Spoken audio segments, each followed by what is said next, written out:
मंच पर सूक्ष्म रूप से विराजमान परम पूज्य और साकार रूप में उपस्थित परम पूज्य गुरु माँ के श्री चरणों में हमारा सहृदय बारंबार नमन है। इस दीप चेतना सत्संग और के आचार्य एकल आचार्य और दीप चेतना संदेश पत्रिका के प्रधान संपादक के श्री चरणों में भी हमारा सप्रेम नमन है।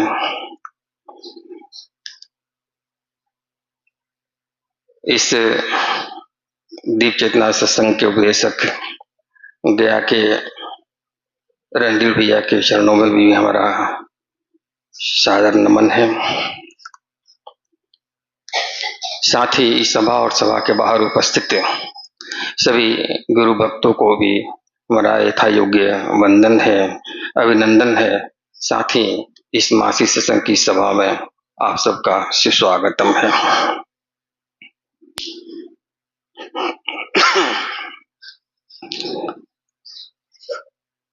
ये सही है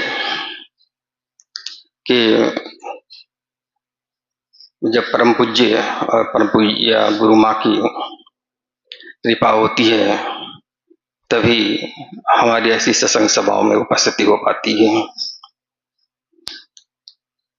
और जब हम ऐसे सत्संग सभाओं में आते हैं तभी एकाग्रता और विश्वास के महत्व को समझ पाते हैं।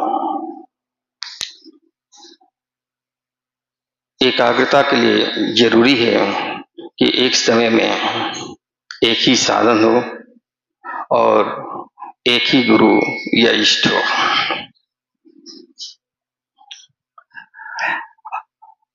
संतों ने गुरु और इष्ट को एक ही माना है।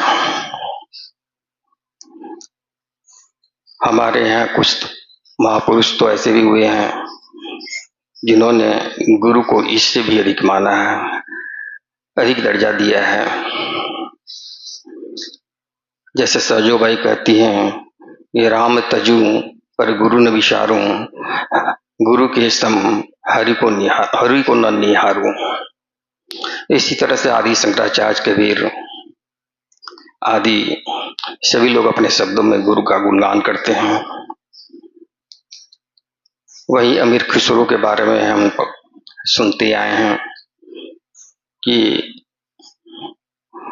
उनके तो अपने गुरु के प्रति जो एक निष्ठा थी, जो भक्ति थी, वो तो पराकाष्ठा पर ही थी। जब उन्हें मालूम हुआ कि हमारे गुरुदेव अब शरीर में नहीं रहे तो ये दौड़े हुए उनके पास आए और उनके मृत शरीर पर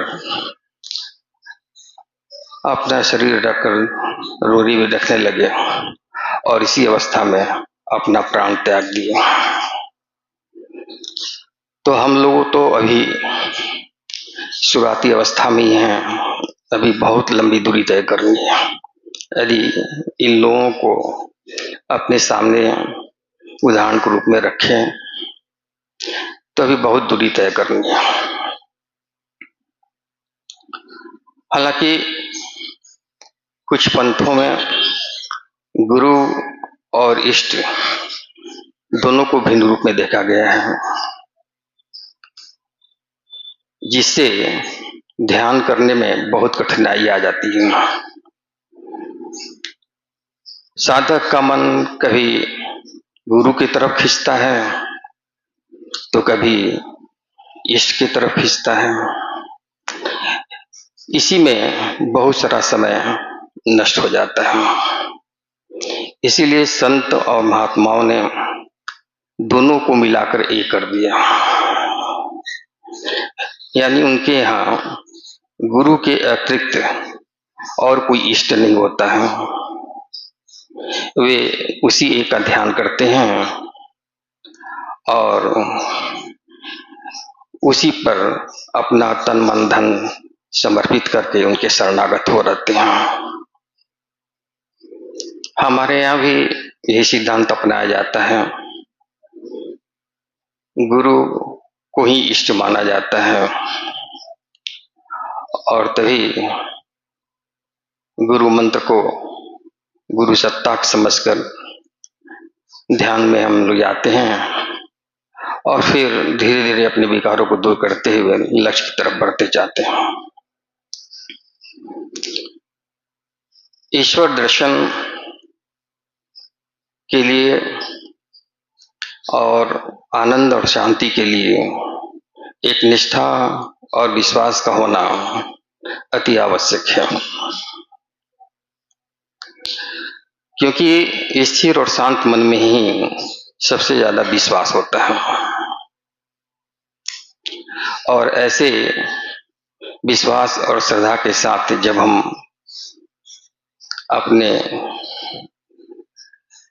आराध्य का ध्यान करते हैं तो ध्यान बड़ा जल्दी सकता है। वहीं भगवान तो दिखते नहीं है, तो उनका हम ध्यान कैसे करेंगे, उनका संग कैसे करेंगे। इसलिए संत महात्माओं ने और धर्म ग्रंथों ने ऐसा बार बार कहा कि इसके लिए किसी सदगुरु की तलाश करो जो वितरागी भी हों और समर्था को भी प्राप्त हो। ऐसे जब गुरु मिल जाए जो कि परम पूज्य के रूप में और उनके मातृ रूप पूरा पूज्य गुरु माँ के रूप में हमें उपलब्ध हैं, ये बहुत बड़ी जीवन की उपलब्धि है, इसे कम ना आके। और जब ऐसे सदगुरु मिल जाए तो उन पर उनकी अनन्य भक्ति करनी चाहिए और कपट रहित सेवा करनी चाहिए, जिससे हमारी चंचलता जाती रहती है और स्थिरता प्राप्त होने लगती है। और जब हम इसे प्राप्त कर लेते हैं तो हमारे अंदर विश्वास की स्थापना होने लगती है। परम पूज्य कहते हैं कि एक निष्ठा एक ध्येय पर ठहरने को कहते हैं। ध्येय पर ठहरने की अवधि जैसे जैसे बढ़ती जाती है, एकाग्रता में वृद्धि होने लगती है और जब यह पूर्ण रूप से विकसित हो जाती है तो पूर्ण विश्वास में परिणत हो जाती है। ऐसा ध्येय में लय होने और निरोध की स्थिति को प्राप्त करने से ही संभव हो पाता है। यह आत्मा में अवस्थित होने की स्थिति है और आत्मा में स्थित ऐसे महापुरुष अपनी आत्मशक्ति की वजह से ही विलक्षण प्रतिभा के धनी हो पाए थे। एकाग्रता जब पूर्ण विश्वास में परिणत हो जाती है तो असंभव कार्य भी संभव दिखने लगते हैं और ऐसा विश्वासी जो भी संकल्प कर लेता है उसे प्राप्त करके ही दम लेता है। ऐसे ही विश्वासी महापुरुष हुए हैं तैलंग स्वामी जी, जो काशी में निवास करते थे, जिसे आजकल बनारस कहते हैं। वो अक्सर गंगा मैया में नग्न अवस्था में डुबकी लगाए पड़े रहते थे। हालांकि लोगों ने कभी कभी उन्हें गंगा नदी के ऊपरी सतह पर तैरते हुए भी देखा। लोग उन्हें एक पहुंचे हुए महात्मा के रूप में देखते थे, उनका सम्मान करते थे। एक बार काशी नरेश को नौका विहार करने की इच्छा हुई तो अपने दरबारियों को लेकर और अपनी नैया में बैठकर नौका विहार करने निकल गए। जब वो गंगा जी के बीचों बीच पहुंच गए तभी वो तैलंग स्वामी की उन पर नजर पड़ी। वे एक डुबकी लगा के वहां पहुंच गए और राजा जी से बात करने लगे। इतने में ही उनकी नजर राजा के गले में पड़े हुए रत्न जनित हार पर पड़ी। उस हार को देखकर उन्होंने उसे देखने की इच्छा व्यक्त की। नरेश ने भी सहर्ष उनकी बात मान ली और वो हार उन्हें थमा दी। वे इसे उलट पुलट कर देखते रहे और कुछ देर के बाद गंगा नदी में उसे फेंक कर एक डुबकी लगाकर वहां से अदृश्य हो गया। राजा को बड़ा आश्चर्य हुआ कि ये कैसे महात्मा हैं। उनके दरबारी गण भी उनकी आलोचना करने लगे, बुराई करने लगे और इसी तरह से वे धीरे धीरे गंगा जी के किनारे पहुंच गए। तभी वे देखते हैं कि गंगा जी के अंदर से वे स्वामी जी वहां प्रकट हो गए। उन्होंने राजा जी से कहा कि क्यों इतना नाराज हो रहे हो, क्या तुम्हें वो रत्नजीत हीरा चाहिए? तो नरेश के हाँ में सिर हिलाने पर उन्होंने वही डुबकी लगाई और वहीं से वो हार निकाल के राजा जी के हाथों में सौंप दी। अब सबको, राजा जी के साथ सबको आश्चर्य होने लगा। ये हार तो उन्होंने गंगा जी के बीचों बीच फेंका था, फिर ये यहां डुबकी लगा के कैसे उसे निकाल लें? लेकिन उस स्वामी जी के लिए ऐसा कुछ भी असंभव नहीं था। उन्हें विश्वास था कि वो हार जो गंगा जी के बीचों बीच फेंका गया है वो मेरी डुबकी लगाने से यही प्राप्त हो जाएगा और यही हुआ भी। तो ऐसे विश्वासी महापुरुष के लिए सचमुच कुछ भी असंभव नहीं रह जाता है। वे जो भी काम हाथ में लेते हैं, चाहे वो संभव हो या सामान्य लोगों के पहुंच के बाहर हो, उसे संभव करके दिखाई देते हैं।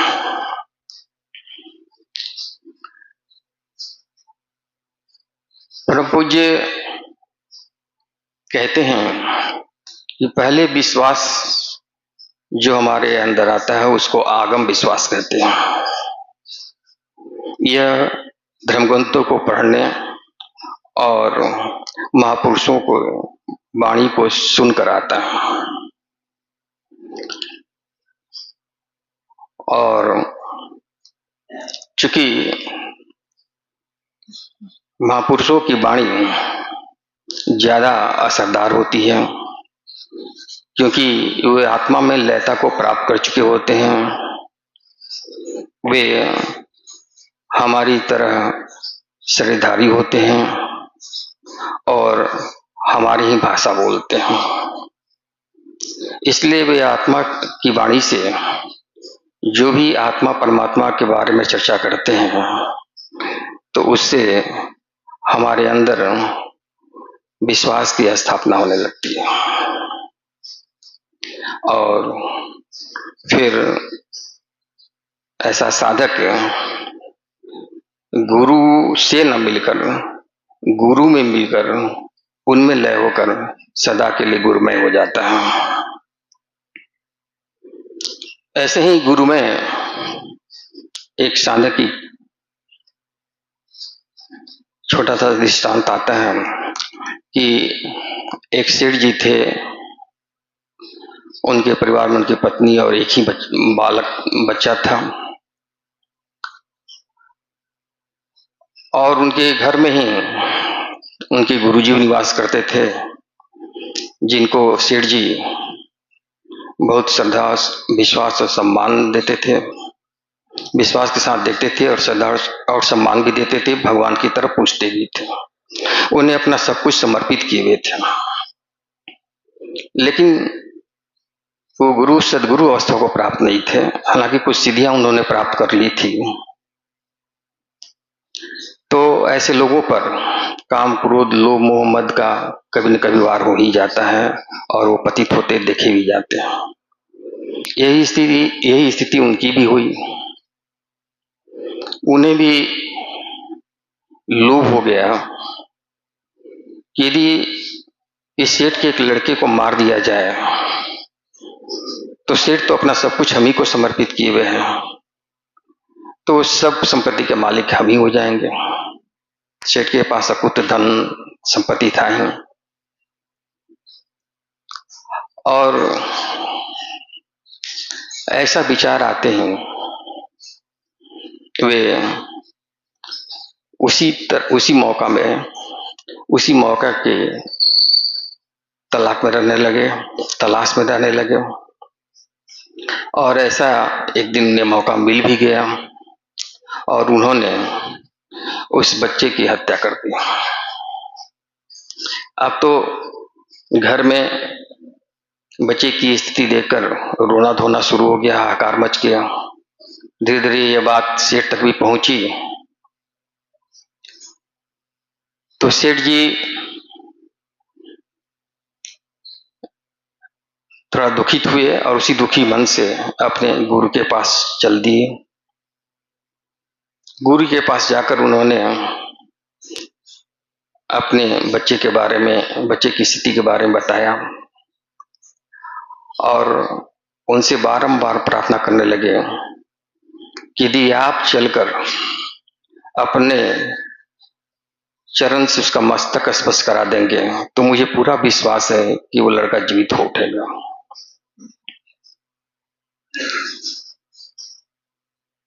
इधर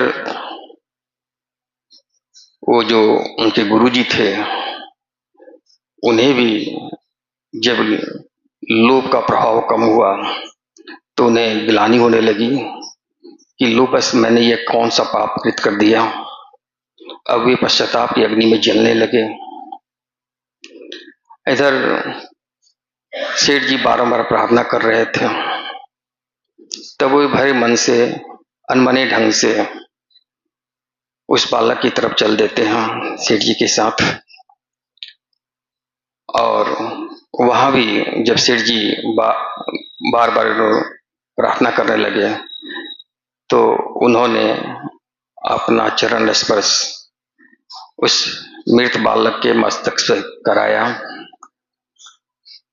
आश्चर्य तो तब हुआ जब वो लड़का जीवित हो उठा। सबके सब लोग आश्चर्यचकित हो गए। वो लड़का भी उठकर अपने गुरु को प्रणाम करने लगा। सब लोग गुरु की जय जयकार करने लगे। लेकिन गुरु तो जानते ही थे कि ऐसा कैसे हो गया, मेरे प्राप्त कृत की वजह से ही ये लड़का इस अवस्था को प्राप्त हुआ था, मृत अवस्था को प्राप्त हुआ था। तो मेरे चरण स्पर्श से तो ऐसा चमत्कार हो नहीं सकता है। जरूर ये सेठ के विश्वास और श्रद्धा का ही परिणाम है। और ऐसे निष्कर्ष पहुंचकर वे हतप्रभ रह जाते हैं।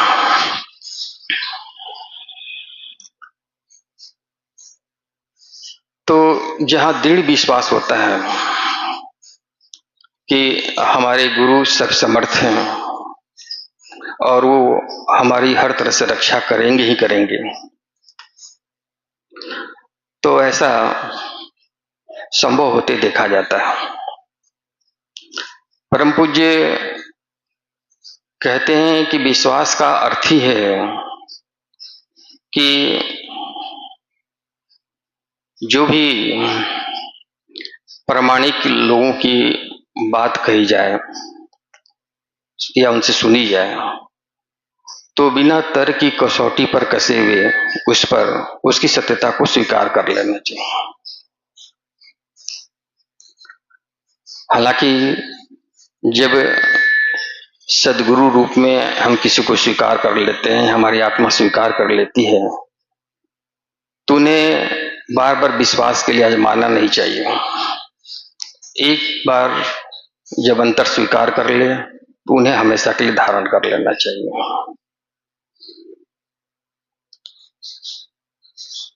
लेकिन विश्वास के मूल में जब सत्य न होकर असत्य होता है, यानी कोई लौकिक स्वार्थ पूर्ति या कामना पूर्ति होती है, तो ऐसा विश्वास लंबे समय तक टिक नहीं पाता है। जबकि सच्चा विश्वास अंधा नहीं होता है। वे कहते हैं कि अंधविश्वास हमें अंधकार में ले जाती है, अंधकार में भटकाती है और मूर्खता और अधर्मिता की ओर ले जाती है। वही सच्चा विश्वास हमारे अंतर और बाहरी रूप से प्रकाश और दिव्यता की ओर ले जाती है। सद्गुरु अपने शिष्य में विश्वास उत्पन्न करने के लिए एक साधना विधि देते हैं, क्योंकि विश्वास में अद्भुत क्षमता होती है। जीवन में खुशहाली लाने के लिए और प्रभु दर्शन, ईश्वर दर्शन के लिए, सुख शांति और आनंद भूमि पर आने के लिए एक निष्ठा और विश्वास को प्राप्त करना अत्यावश्यक माना जाता है। और ऐसे गुरु के पर विश्वास करके जब हम उनकी दी हुई साधना को करते जाते हैं तो हमारे अंदर की ऊर्जा विकसित होती है और ऐसे में हमें अपने गुरु की बातों पर, चाहे वो जैसा भी हो, विश्वास होने लगता है और उसके सारे कार्य आनंद फानंद में संपन्न होने लगते हैं। इससे विश्वास में वृद्धि होने लगती है और वो एक दिन पूर्णता की भूमि पर पहुंचा ही देती है। लेकिन ऐसा तभी होता है जब सद्गुरु अपने शिष्य की योग्यता देखकर उसे स्वीकार कर लेते हैं। क्योंकि जब सद्गुरु शिष्य को स्वीकार कर लेते हैं तो फिर उसे पूर्ण बना के ही छोड़ते हैं। इससे कम उन्हें गवारा नहीं है। लेकिन शर्त यह है कि अंत तक गुरु का दामन छूटने न पावे, चाहे वे अपने शरीर में रहें या न रहें। मां सबरी की तरह अपने गुरु के शरीर त्याग के बाद भी उनकी बतावे मार्ग पर अनवरत चलते रहना चाहिए जब तक लक्ष्य की प्राप्ति न हो जाए।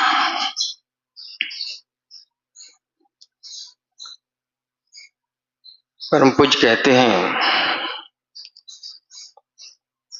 कि एक विश्वासी ही श्रद्धावान हो सकता है और वही गुरु ज्ञान को प्राप्त कर सकता है।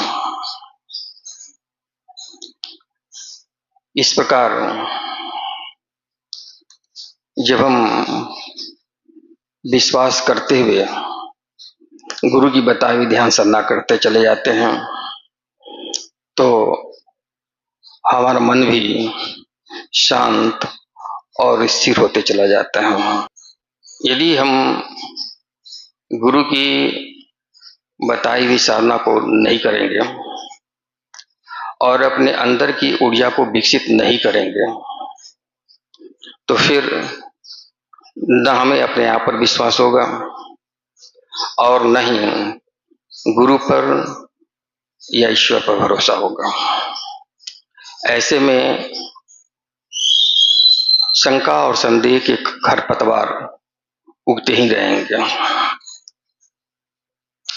और ये तभी हटेंगे जब यथाशक्ति हम गुरु के सत्संग में, खासकर केंद्रीय सत्संग में यथाशक्ति अधिक से अधिक आया जाया नहीं करेंगे, आते जाते नहीं रहेंगे। हाँ, उनको छूट जरूर है जो अस्वस्थ है, और वृद्ध हो गए हैं, अकेले यात्रा नहीं कर सकते हैं, उन्हें गुरु के द्वारा छूट दी गई है, लेकिन उन्हें भी सत्संग के दरमियान अपना ध्यान उधर लगाए रखना चाहिए। इस प्रकार से गुरु का जब हम नियमित ध्यान करते हैं, गुरु की बताई विधि से नियमित ध्यान करते हैं और उनका चिंतन करते रहते हैं, तो एक दिन गुरु की नजर हम पर पड़ती ही है और फिर तब पाने के लिए शेष क्या रह जाता है। हम बात बनाने वाले जो साधक हैं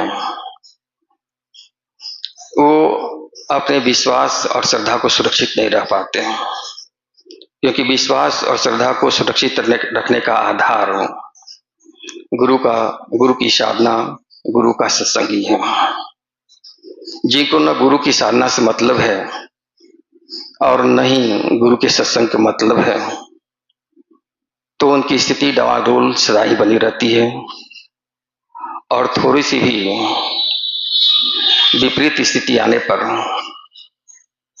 वे सत्संग से भाग खड़े होते हैं और फिर कोई न कोई बहाना बनाकर सत्संग में न आने की बात करते मिलते हैं।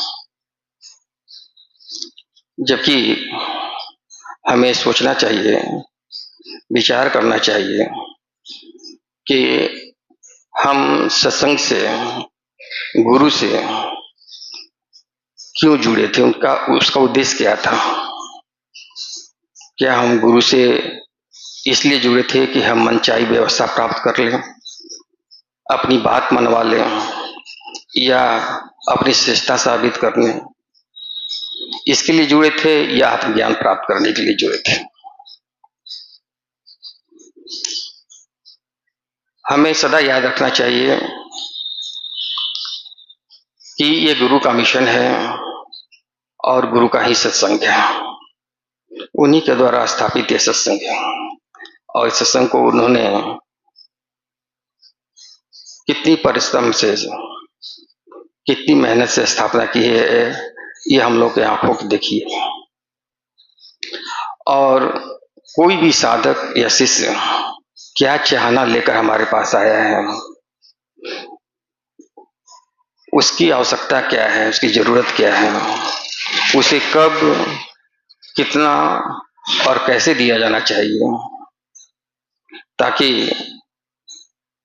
वह उनकी शक्ति को बर्दाश्त कर सके। अन्यथा शक्ति से ज्यादा दे देने पर कितने साधक तो पागल होते हुए देखे गए। इसलिए हमें उन पर विश्वास करना चाहिए और अपने अधिकार के बारे में न सोचकर अपने उनके द्वारा निर्धारित कर्तव्यों पर अपना ध्यान केंद्रित करते रहना चाहिए, किए रहना चाहिए। इसी में हम सबका कल्याण निश्चित है।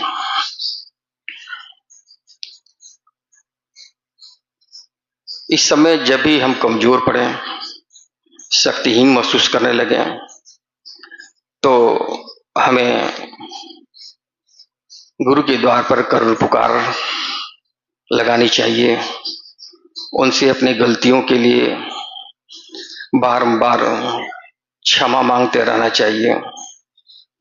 अगर सच्ची प्रार्थना होगी, सच्चे हृदय से होगी, तो एक न एक दिन उसकी सुनवाई अवश्य होगी, बशर्ते शुद्ध अंतःकरण से और विश्वास और श्रद्धा के साथ हम अपने गुरु के रूप यानी उनकी भक्ति और उनकी साधना के सहारे उनके स्वरूप यानी ज्ञान को आत्मसात नहीं कर लेंगे। सभी गुरु भाई बहनों का भी ईर्ष्या द्वेष से रहित होकर निस्वार्थ सेवा में लगे रहना चाहिए जहाँ उनकी आवश्यकता हो, जहाँ उनको हमारी आवश्यकता हो। गुरु माँ को जो उन्हीं के मात्र रूप हैं, उन्हें गुरु से भी बढ़कर मान्यता और सम्मान देना चाहिए। गुरु परिवार से हमारे आचार्य जी तो हैं ही, उनके साथ साथ गुरु परिवार के और सदस्यों को भी, सभी सदस्यों को भी उचित आदर और सत्कार करते रहना चाहिए